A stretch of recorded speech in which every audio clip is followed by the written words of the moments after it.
I must change that to make it more kind of electric confused. That that countdown. Hello everyone. Welcome back to Chargeheads. Most exciting part of Chargeheads, I would say at the moment, which is the live EV podcast, YEV, and I'm joined with Kevin and Alex. YEV chaps. Why not? Why not? Why the hell not? And today we're going to be talking about plug-in hybrids. You know, are they the gateway to EV or a complete waste of time?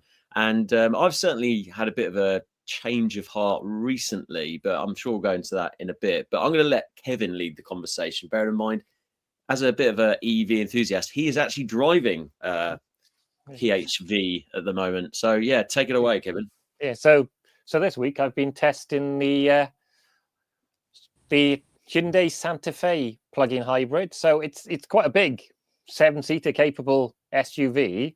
It's got a 13 kilowatt hour battery pack, which, because it stops the charge at 20%, it's about 11 kilowatt hours usable in it.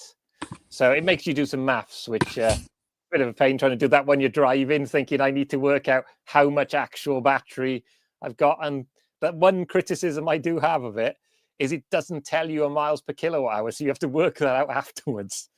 But it tells you an MPG, which you'd think it would be able to tell you both. But yeah, so it's work out the kilowatt hours. Miles per kilowatt.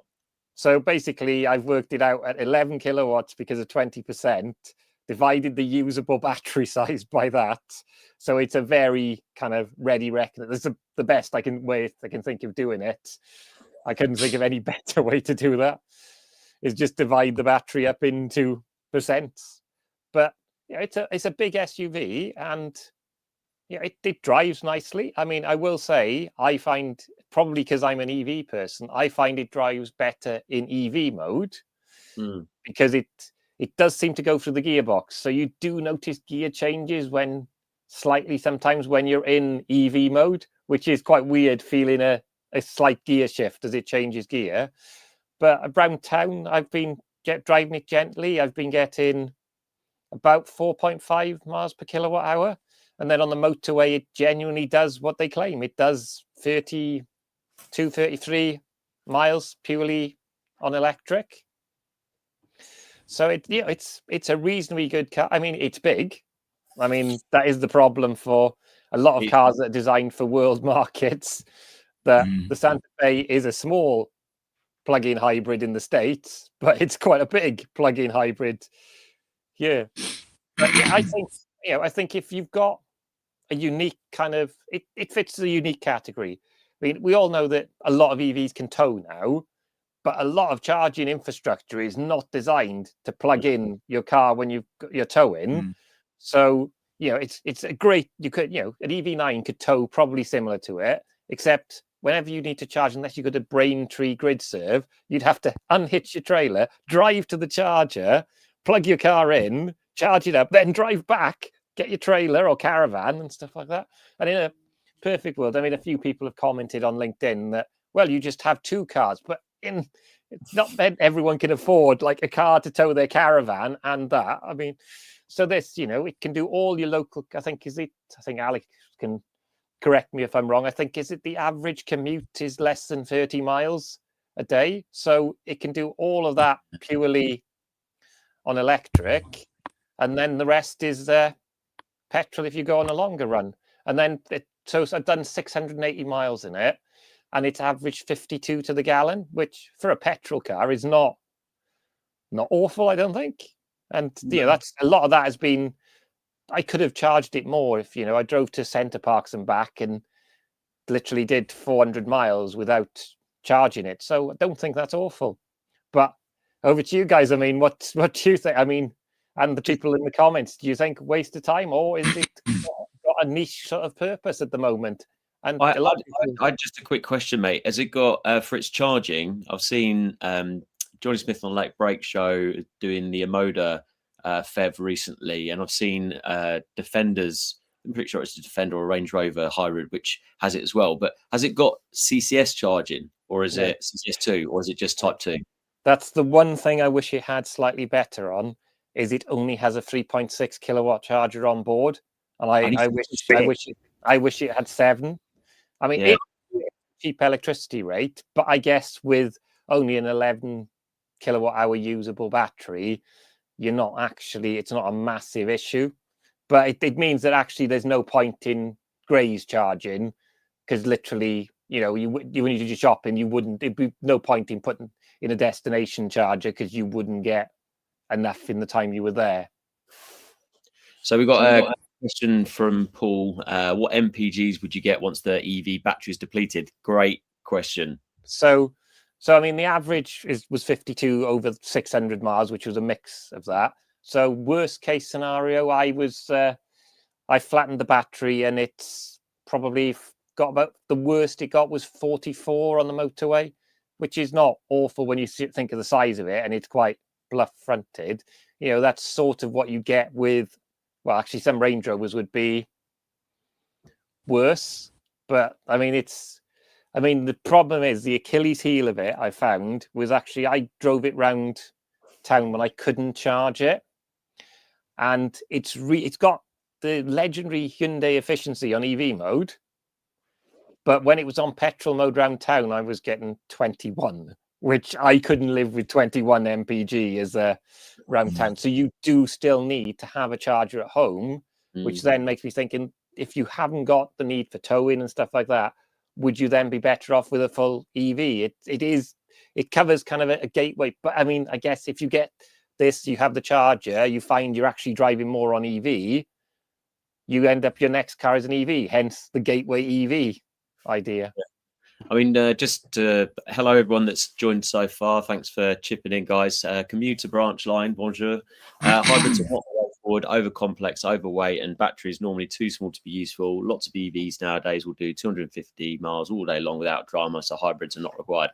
And do you know what? That is kind of my viewpoint, but that there are so many use cases where people don't have the access to charging, where actually it probably does make a bit more sense, or for the people that don't want to buy 2 cars and want to have just want to have that one car, and I don't know, a few times a year, or however many times during the year, they do need to do a longer run, and that is to somewhere in the somewhere that is the charging infrastructure is not that great. So I can understand why people would want to have a plug-in hybrid, but then again, I do agree with that. It is over complex, it is heavier, it's not as efficient, but I suppose it's waiting for this infrastructure to improve.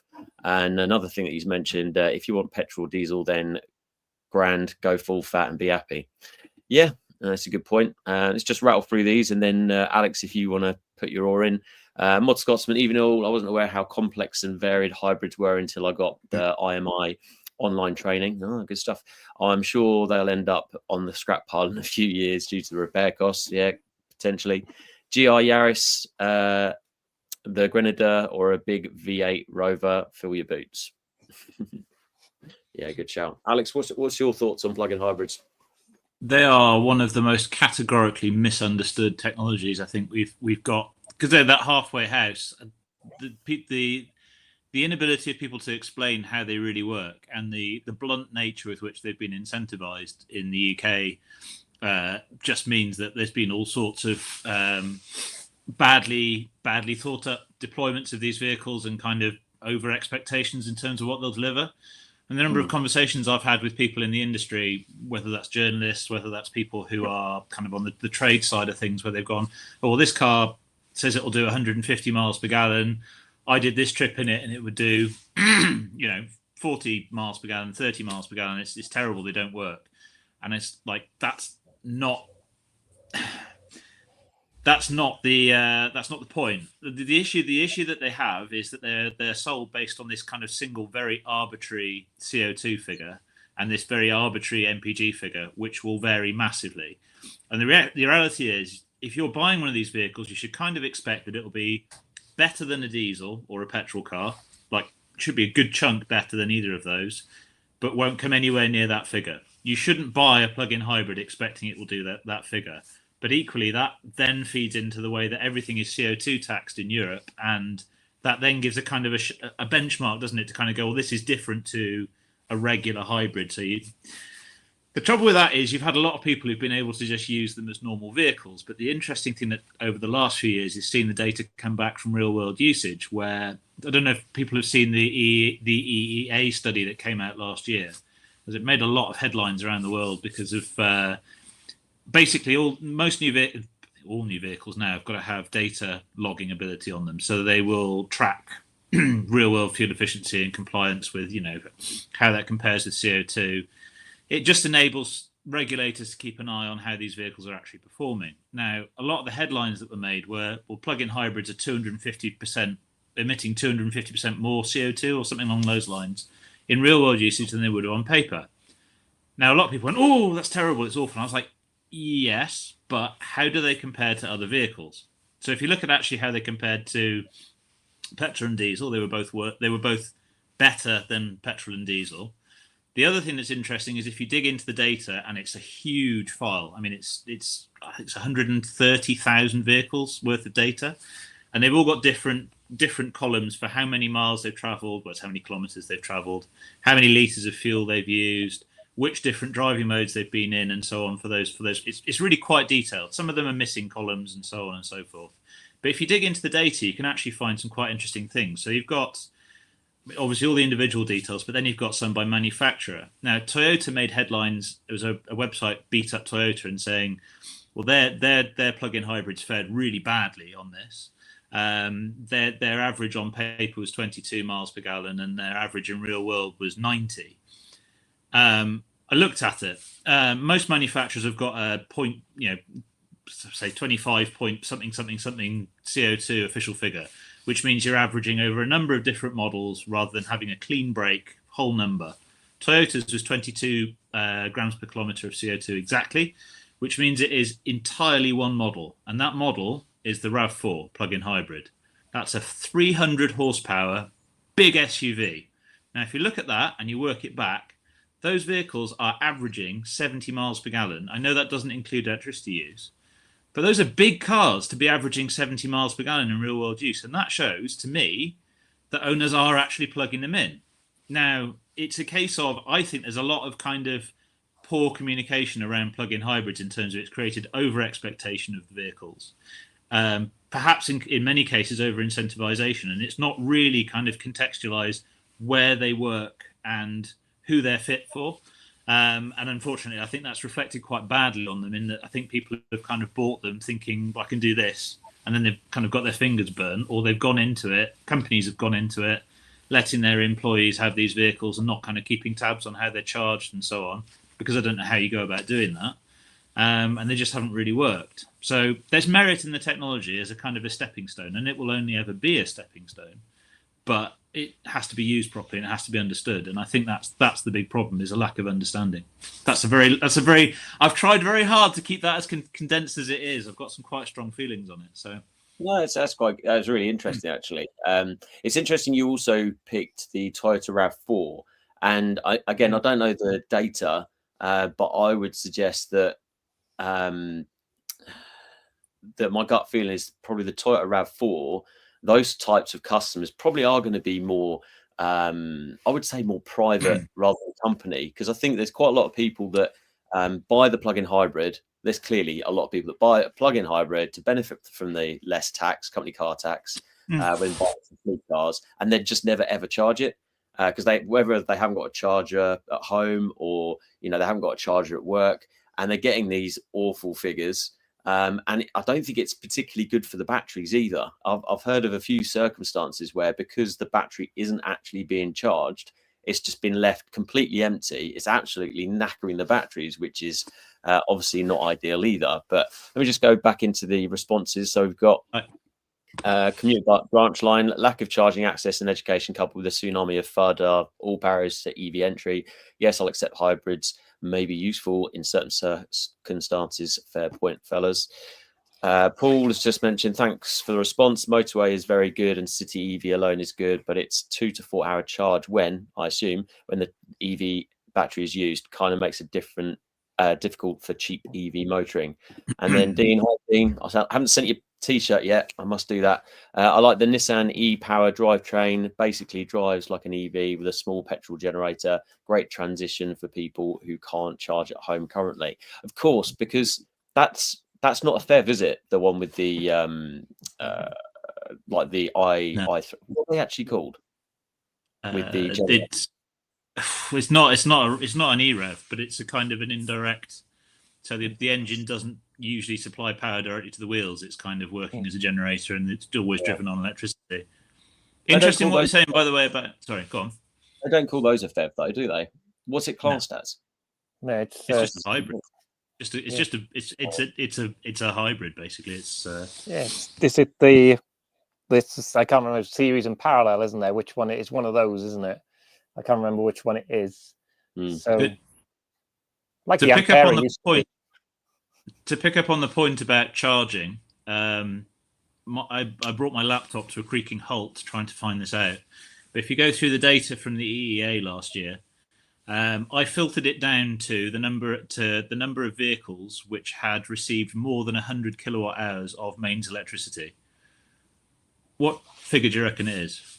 Sorry, say that again. A rough guess out of the entire fleet of vehicles covered by the European Environment Agency last year, so that's 124,000 vehicles.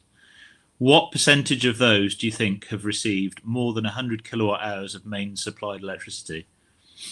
Just because people kind of say, they're never plugged in, but what percentage of those vehicles have received? I know that's not like the majority of the driving, but at the same time, more than 100 kilowatt hours of energy from the mains. 50%. Kev? I don't know. I'd say it's close to 70, but 83% had been charged, had more than 100 kilowatt hours of energy, and it's somewhere way up in the 90s in terms of ones that had ever been plugged in and had more than it. They set the line at like 10% when they did the work. It's interesting to look at. I mean, the whole thing with plug-in hybrids is it's a combination of multiple things that makes a good one, isn't it? I mean, part of it is having a decent electric range. Part of it is then having an efficient hybrid system on top of that. So that when you run out of electric range, you're still using a relatively efficient car. I think this was the issue with some of the early ones. I mean, I remember it's a nice car, but I had a BMW 330e for a week. Would have been back in 2016. And it was a week where I was doing a lot of miles. And that car's got a 40-litre fuel tank, as opposed to, I think it's 58, 59 for the rest of the range. So it's got a thimble. So, I mean, the tank in this is bigger than that. And it was doing something like 33 miles per gallon, like cross-country, and getting about 16 to 18 miles of electric range. And I spent the whole week feeling like I'm either putting fuel in this or putting electricity into this. And it's just, I felt like I spent the whole week thinking about refueling or recharging the damn thing. And it wasn't a great experience. And we've come on a long way since then. I mean, if you look at so I had a Passat the other week, and that was doing about, real world, that was doing about 60, 65 miles to full charge. And after that, it was running at sort of 50, 55 miles per gallon. And if you look at that, if you think about that in terms of comparing it directly cost-wise, I mean, we're ignoring exhaust emissions for a second here. I mean, that's a whole other conversation in itself. But you've got a vehicle there that you can do an awful lot of your commutes and your local mileage and your around town stuff at about, I think it was like 3.3. It wasn't massively efficient in electric mode, but about 3.3 miles per kilowatt hour. And then on long journeys, you're looking at about 11p a mile. On long journeys once it runs out of electric range. And if you think about that cost-wise compared to plugging in on the highway, it's quite a lot cheaper to run the plug-in hybrid. It should never be that way, but the nature of charging, as we've discussed multiple times, is that it's very expensive to plug into those fast charging networks. So as a kind of a solution, you can kind of understand that it fits into where it might fit in terms of the cost-benefit side of things. But in terms of charging, you do need somewhere to plug it in at home. I think, if anything, you need somewhere to plug it in at home more than you do with an EV, because you're just constantly plugging it in all the time. Yeah, it's obviously the range clearly is a little bit of a factor. But I know that I think Commuter Branch Line mentioned it, is the fact that hybrids are more complicated, but are they less reliable? Because you look at the hybrids of Toyotas, and Toyotas are obviously really well known for being reliable. But I've not heard of any horror stories with hybrids in terms of reliability, although they are very complex. I know that the fire risk is probably a hell of a lot greater because of everything that's going on. But I suppose it's, yes, they are more complicated. The servicing cost is obviously going to be a lot higher than an EV. Are they higher than a normal petrol diesel? I would assume that they would be. They would be the same, I would have thought. I mean, you're not going to need to do the electric side of the powertrain is not going to really need any servicing. It's going to be, I mean, it will, but very infrequently. You're still going to need to do the kind of the petrol engine servicing or the diesel engine servicing on those vehicles. I mean, I think from a fleet perspective of running a fleet that's had a number of Outlander plug-in hybrids on it for some time, they have been the most reliable vehicles on the fleet, more reliable than any diesel and stuff. And I think the over-incentivization of diesel, when we just focused on CO2, caused an issue. And now you've got all these complexities of AdBlue and things like that. Actually, a plug-in hybrid is actually less complex than a modern diesel engine with all of the systems it has to clean its act up, as it were.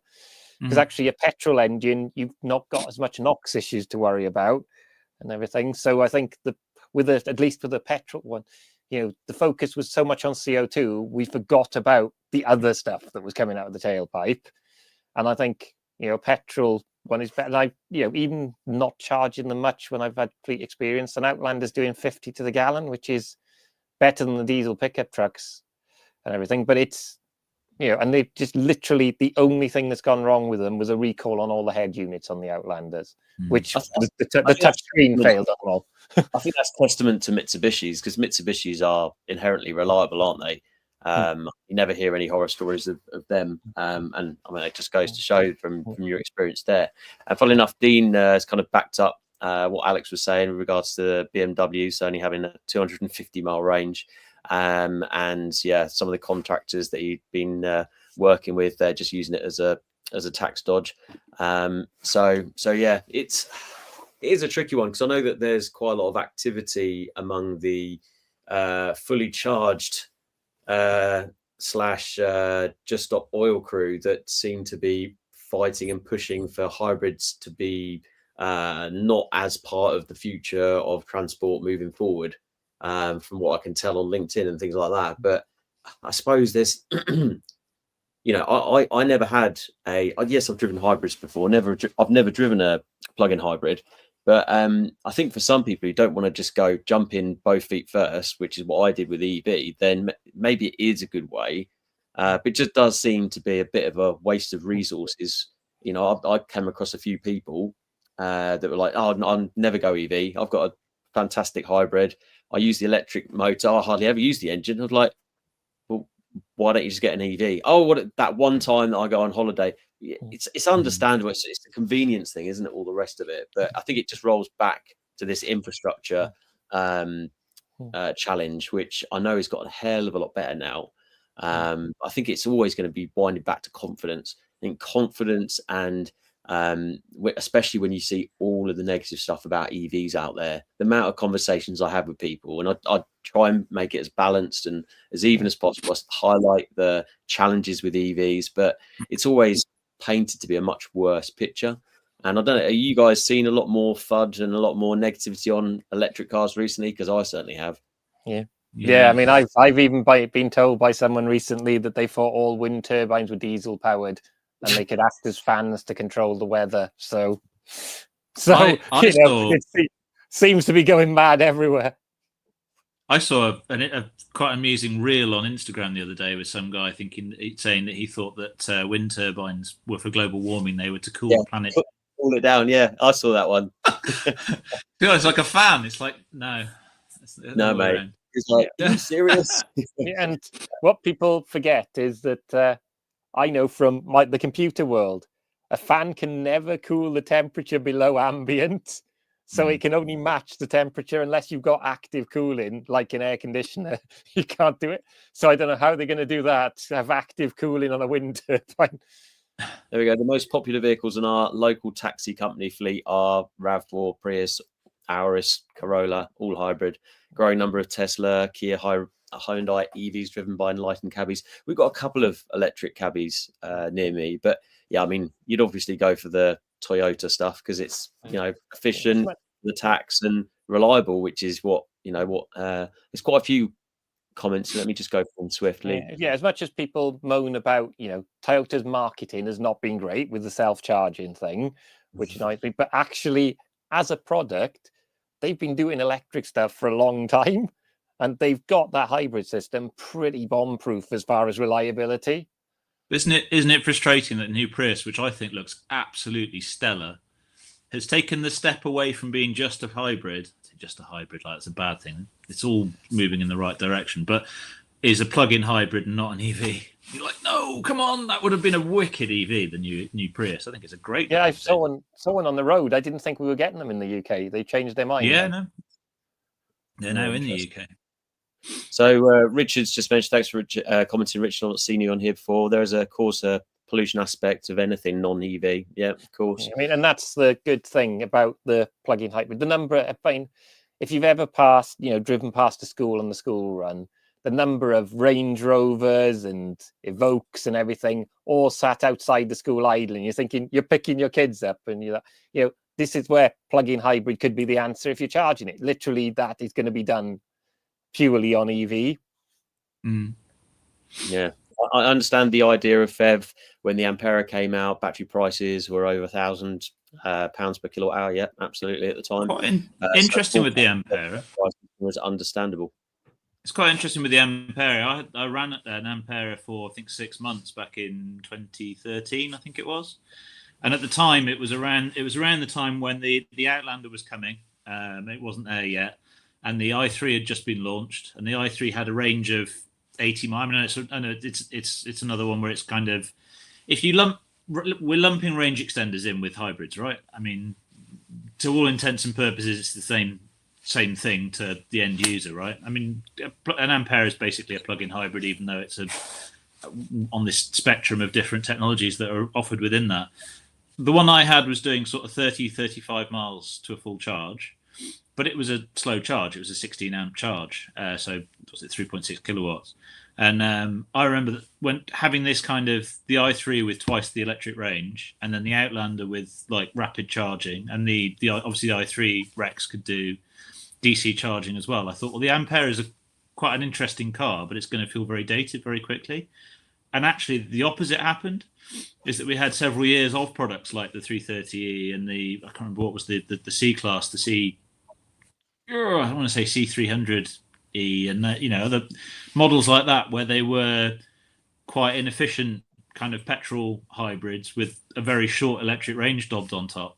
And it almost felt like it went backwards for a bit. And it's taken a few years to get to the point now where we're starting to get kind of faster charging coming back into plug-in hybrids and longer ranges coming back into hybrids. I mean, for a while, it was sort of stagnating at the 20 to 30 miles with 16 amp charging. It didn't really feel like it had moved on since the Ampera. I mean, the Ampera as a product, aside from the fact that the battery's so huge that you lose a seat in the back, on paper actually still stacks up reasonably well. It's still quite competitive with some of the latest plug-in hybrids, and it shouldn't be that way.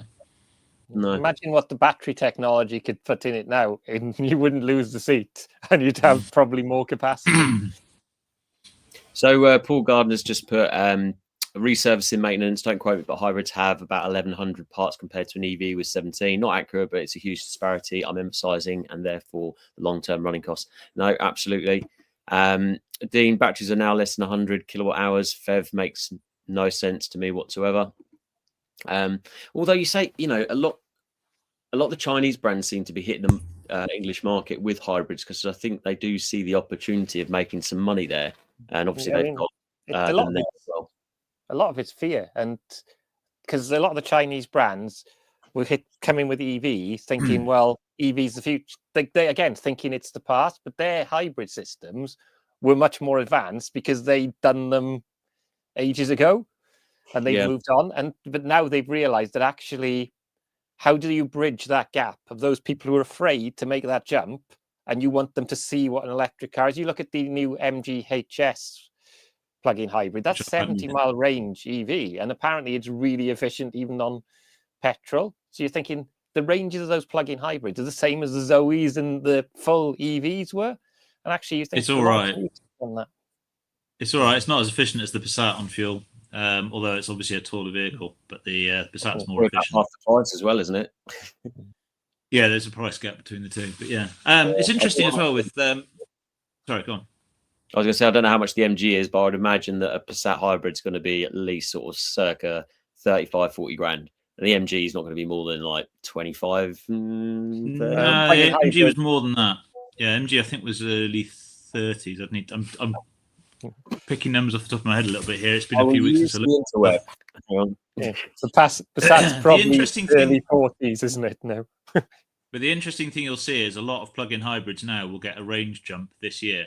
And the reason they'll get a range jump this year is that as a result of things like the EEA study that I mentioned earlier, regulators are clamping down on the way that they're tested. So they're assuming that they're basically, how do I explain this in a really simple way? They're assuming that the electric range makes less of a difference to the average fuel efficiency of the car.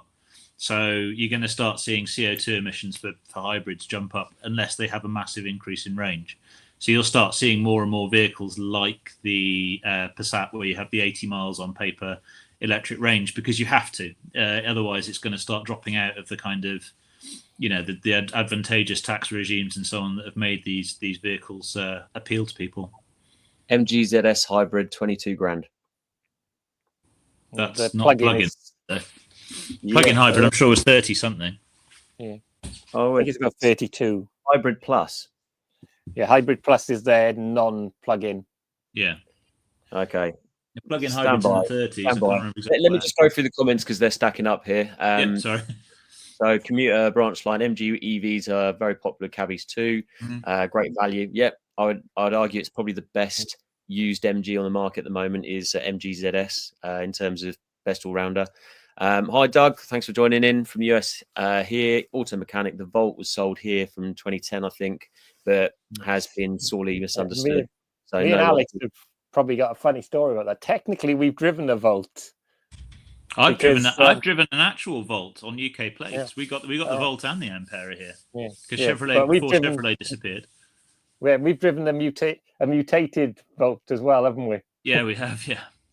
Yeah. So the early Amperas that they'd launched for the press things, were Volts that had the bumpers and steering wheel changed. Not all of them, but there was some of the ones. A police one that was a dressed up Volt with the Ampera bumpers on it, and it had the OnStar button on the roofline before OnStar was available in Europe.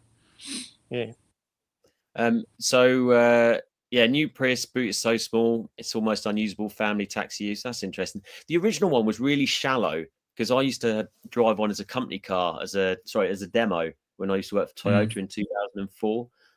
Sorry guys, my camera's. Can you guys still hear me? Yeah. Yeah. Sorry, I'm having issues with the camera today. Yeah.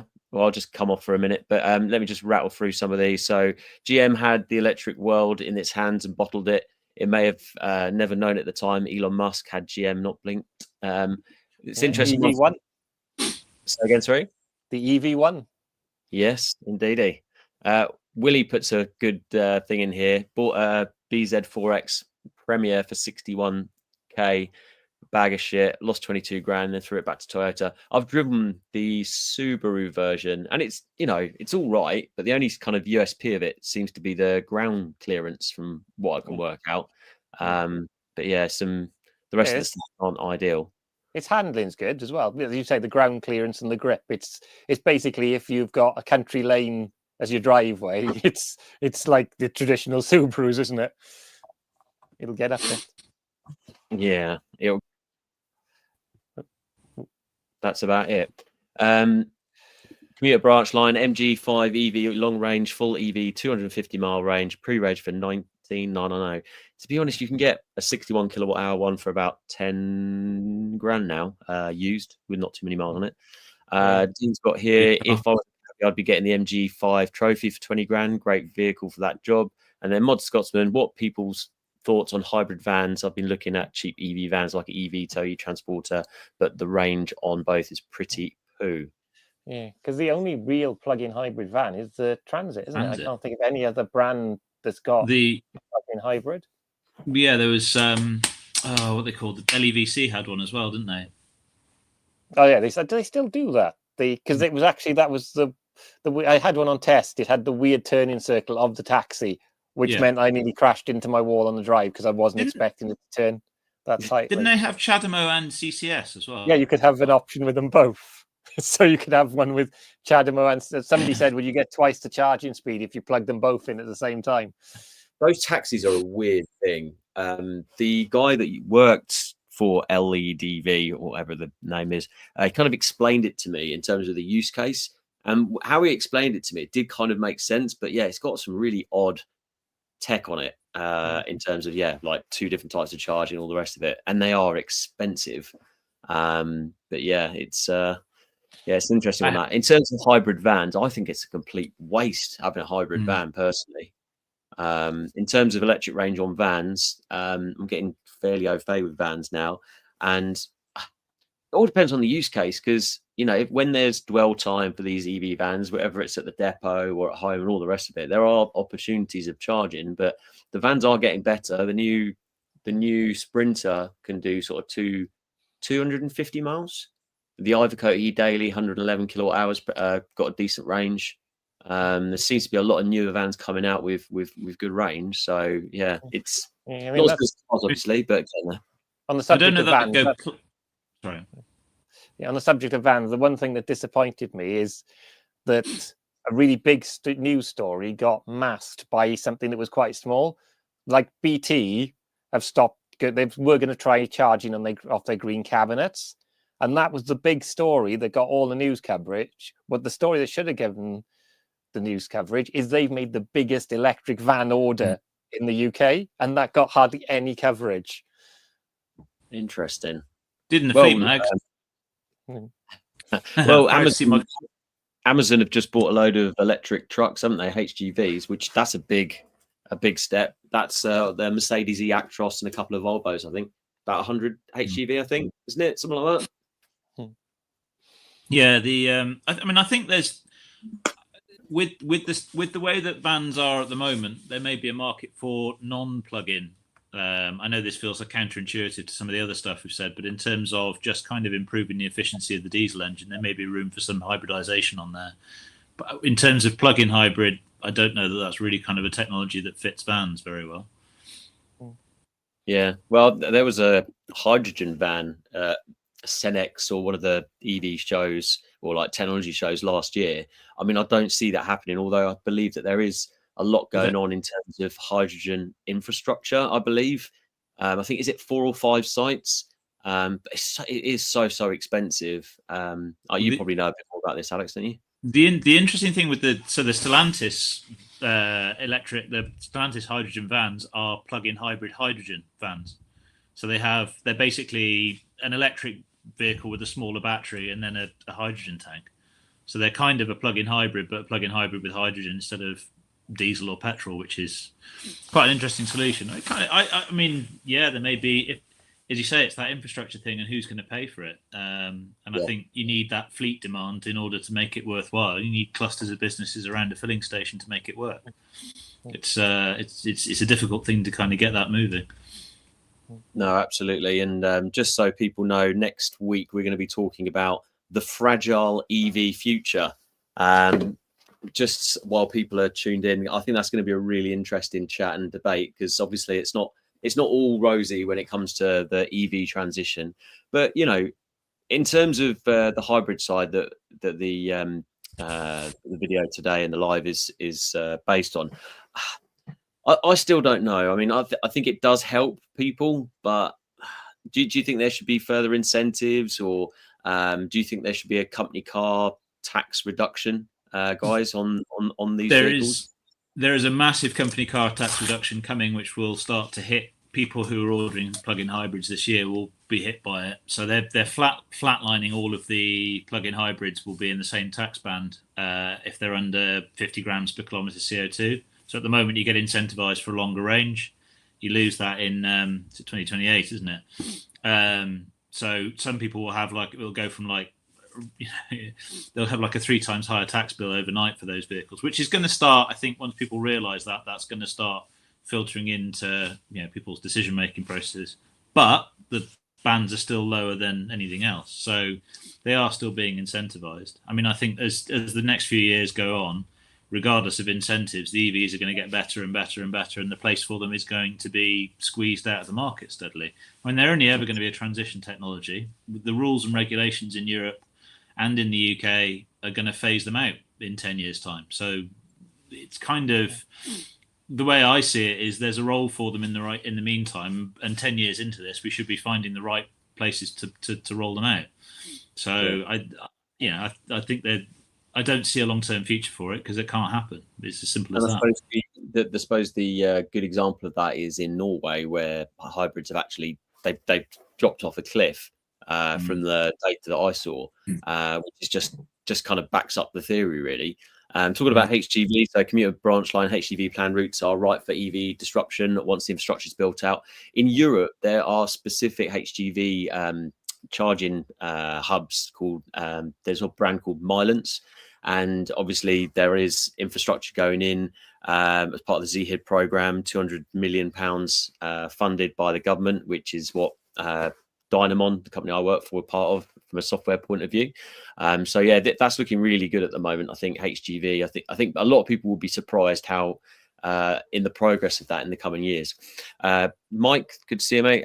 British Gas has said British Gas said they will have their whole van fleet changed to EV by the end of 25. Don't know where they got that. I'm not sure how far they've got. I'm not sure actually, but I have seen quite a few. Be interested to know how they are rolling that strategy out. Might need to give them a call. Sorry about reading, guys. I had far too many sherbets. It was my missus's 40th last night, so sorry if I'm not as sharp as normal. That's not very sharp anyway, but there we go. E-Transit Custom has a 66 kilowatt hour battery, which indeed is very disappointing. But with vans, it tends to be, for example, the Iveco E-Daily, which I always do the demo for the EV transition software tool that I promote, is it does tend to be that the vans have 2 different battery sizes, which I think is great, because you've got different use cases. So obviously smaller battery, you can put more in it, better efficiency, you get all the way to the battery. But then again, part of your fleet might need to do longer distance, so having that bigger battery is going to be more suitable, more fit for purpose. I'm hoping to do a demo of the Dynamon system to kind of show that actually soon when I get round to it. But keep tuned on LinkedIn, on Tim Aylan, my profile, because I do tend to promote a lot about the EV transition tool that we offer, which uses telematics data, basically. I think with the E-Transit, though, the E-Transit is quite clever, because actually they did a lot of testing with that, because it's the Mustang Mach-E powertrain. So when they were doing, so when they were doing a lot of the testing, I know, speaking to people when I've done the records and stuff, they were rolling around in Ford Transits with Ford Mustang Mach-E GT powertrains in them.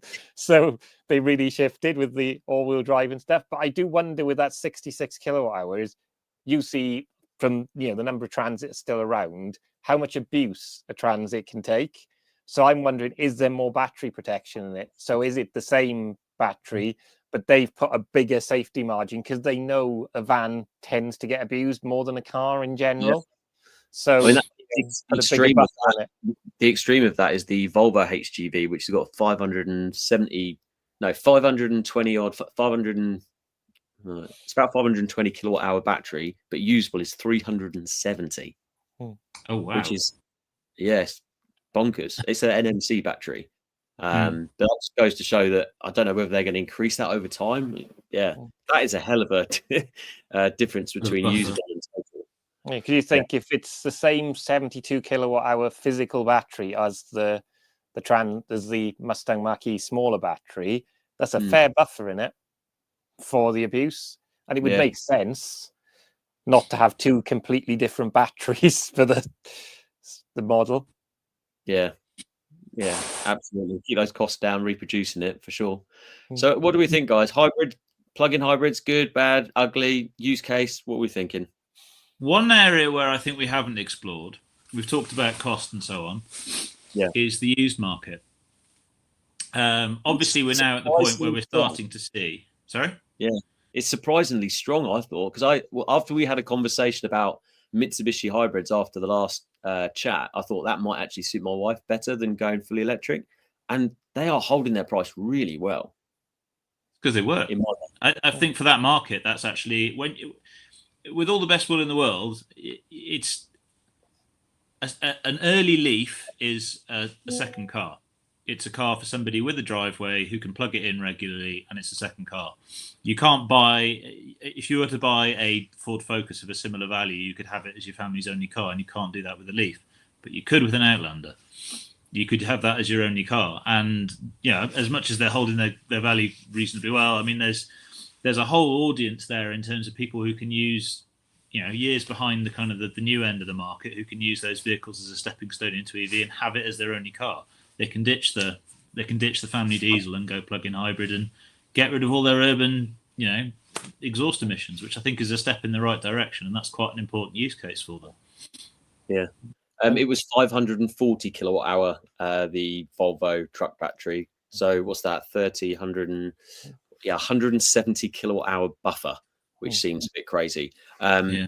Mike's, this probably isn't very relevant to the chat, but I'm with you there, Mike. The fact that the new Tesla Model Y, they haven't changed the battery too much. It's quite a surprise. Be interesting to see if they do that over time. Doug, charge station infrastructure has an interesting parallel to early 20th century gas station infrastructure. There was a time when ICE vehicles had to plan trips as carefully as EVs today. You used to have to get petrol from the chemist, I think, didn't you? Yeah. Making these big glass jars and stuff as well. The hybrid question will ultimately be resolved by a robust charge station infrastructure, I think. Yeah, couldn't agree more. It's going to be an interesting one. Yeah, you're talking about prices of these hybrids. So again, I only checked at Mitsubishi Outlander prices, and I still thought that they were pretty punchy. The cheapest being $6,000 with 130,000 miles on it, and it was a 2008, I think it was. Which I still think, that's held its value pretty well. And I do like the fact that, if it were to go wrong, there's quite a few parts on Mitsubishi Outlander that you can use for EV conversion tech, which so they're actually the value of a lot of the parts out of a Mitsubishi, because they've all been jailbroken and, you can reutilize them, is actually quite a nice proposition. Maybe that might be the reason why they're, holding prices well. I think as well is that people forget with the Outlander how capable of four-wheel drive it is. It is a really capable off-roader. It'll go places that you don't think. It's actually got a very clever four-wheel drive system, because actually when you think a lot of new plug-in hybrids have what's called an e-axle, the Mitsubishi Outlanders always had a rear e-axle. So it did the electric axle before anyone. So there's no drive shaft, so it can do all the clever torque vectoring and stuff, because literally it is just a motor at the back. Yeah. I think we've concluded it, that the fact that they're working now and they're good for a stepping stone, but ultimately they're not going to be around for too much longer, and certainly I don't think the incentives are. But you guys got any other things to talk about on the plug-in hybrid? No, I mean, I think once you get into the market where they are now, where you get into the kind of private market, people buying cheaper vehicles, you're not going to get someone buying those vehicles unless they're going to actually plug them in. So ironically, those early Outlanders that maybe they did go to somebody who didn't use it properly first time around, ironically, 10 years down the line, will find their way into the hands of somebody who does use it properly, because they've paid that bit extra to go for something with the cheap tax and the cheap running costs, and they'll buy into that, and then a few years down the line, when they decide to change, they'll look into the newer EVs. So the other thing, let's hope they haven't ruined the battery on it by not charging it properly, which I don't know if there's a battery test you can do on the hybrids. I'm guessing there is. So I think there's an equivalent to like Leaf Spy for the Mitsubishi one. So you can Okay, so you can plug in, and people have reversed engineered all of it, so you can actually read state of health on the battery. I mean, that's the thing, is it was an earlier battery chemistry on the really early ones before they changed the shape and stuff. So those ones are going to be similar chemistry, I would imagine, to the earlier Leafs. So possibly they're not going to have as great a state of health as that. So it does depend on how they've been used. But talking about state of health and the reliability of them, there's a lot in the press at the moment about EVs lasting longer than petrol and diesel cars in terms of mileage, but they're not actually really talked about age. And it does seem to be that EVs, we are a balanced EV channel, I hasten to add when I say this, is the fact that EVs, from an age point of view, the batteries do tend to degrade more on age than they do on mileage. And obviously it depends on what type of cooling there is on the battery, like the Leaf, which doesn't have any climate management at all, hence why they degrade so badly. But it'd be really interesting to see the other electric vehicles as they come through, what the actual lastability is of these vehicles compared to petrol and diesel. That's what's really interesting to me, and that's why I want to just keep running Rusty into the ground. 117,500 miles now. We're getting desperately close to the battery warranty cutoff. Be interested to see how that is. I mean, I'm not worried about, in terms of privately owning older EVs. Doesn't really bother me. I'm not scared by battery degradation at all. What? I mean, you'd happily buy a Nissan Leaf? No, that's a slightly different matter. But yeah, I mean, the more modern stuff where it is properly cool. No, I mean, things like our own car. I mean, I'm not concerned about the battery degrading on that. I mean, obviously it will lose some performance over time, but I'm not concerned that it's gonna, it's going to be useless after a few years. Have you done a battery test on the e-Rifter? No, I haven't. I'd be interested to do one at some point. How many miles and what year is it? It's just finished its warranty, so it's a December 21. It's done, I think about 25,000 miles. It's not done massive mileage. Nice. How was the emissions test on the first MOT? Get through it all right? I flew through it with flying colours. It's only because they did an engine flush on it, though. Oh yeah, I forgot they asked you. They did try and put that in the quote, didn't they? An engine flush. Yeah, they also offered me a service on it. New engine oil, new filters. Yeah, don't do that. Well, it's worth it. So, Mike P, ultimately the OEMs have huge engine build facilities that with the CapEx, they simply cannot afford just to turn it off. The hybrid is just there, giving them time to change. That's a good point, actually, Mike. I like that. Yeah, it's a really, really good point. As they kind of slow things down, although, obviously that's really down to what the governments are doing. And obviously America, the changes are interesting changes going on there. So it'd be interesting, maybe a lot of the hybrids might start shifting over to America. I don't know how popular hybrids are in America. I don't know, Doug or anyone from US can comment on that. Paul's said early 1900s USA cities had a handful of petrol cars and thousands of horses, but within decades it was the other way around. As the EV charging infrastructure and range improves, then only EVs. No, absolutely. But yeah, I'm interested to know how popular hybrids are in the US, because I would assume that they wouldn't be. Hybrids are. They had more of a hybrid thing than a diesel thing because of the emissions. Oh, yeah, they got lots of Prius out there. But no, I'm thinking plug-in hybrid. Yeah, I don't know about plug-in hybrids. I think actually all of the police cruiser, the new one that Ford, because Ford build a specific, it's based on the Fusion, isn't it? I think Explorer, isn't it? Yeah, they've got the Explorer and stuff as well, but they've got the SUV one and the car one, and I know they are all hybrid powertrains now. So not plug-in, but they're a hybrid powertrain in that, because they have huge amounts of idling time in American cop cars. Weirdly, so they have a counter for idling time and mileage, because that determines how much wear you've had on the engine. Oh well. The thing that always irks me as somebody who's mechanically sympathetic is that I've got an oil temperature gauge in the Polo that I will watch, and I will wait until it reaches a nice warm operating temperature and all of the oil pressure and everything is, and I won't drive it hard until it's properly warmed up.